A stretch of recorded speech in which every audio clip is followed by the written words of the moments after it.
I'm making better quality videos in the future to tell these stories, but this is just to jot it down real quick, you know, in words. I have it in writing also. Here's an interesting story about discovering somebody who was in the closet in the music scene.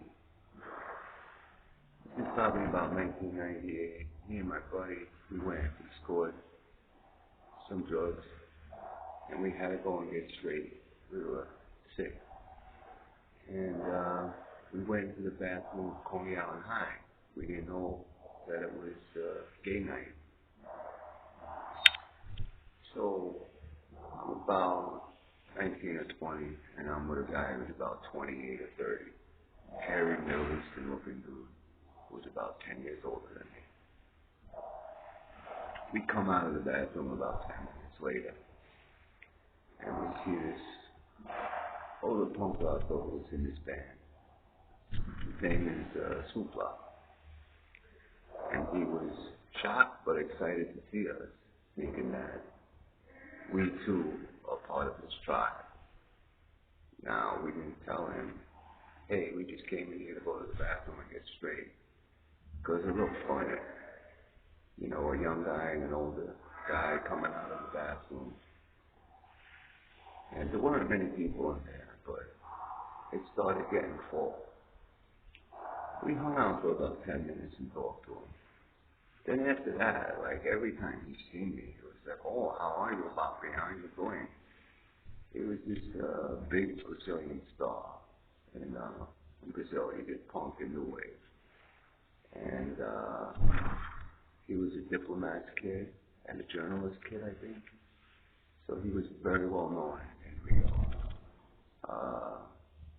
Both through his art and through his folks, who he was. And he lived in New York for a few years. And he was like a rich kid. He would drive around on Harley Davidson. He had a nice loft apartment.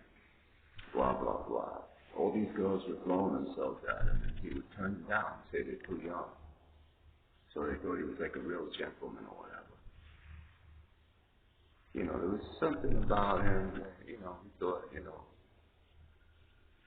he might have swung both ways, but until we were in this situation, we couldn't confront it. But yeah, homeboy was hanging out there. It was gay night, and he was excited to see us, thinking that we were part of his tribe. But in actuality, we just went there to get straight.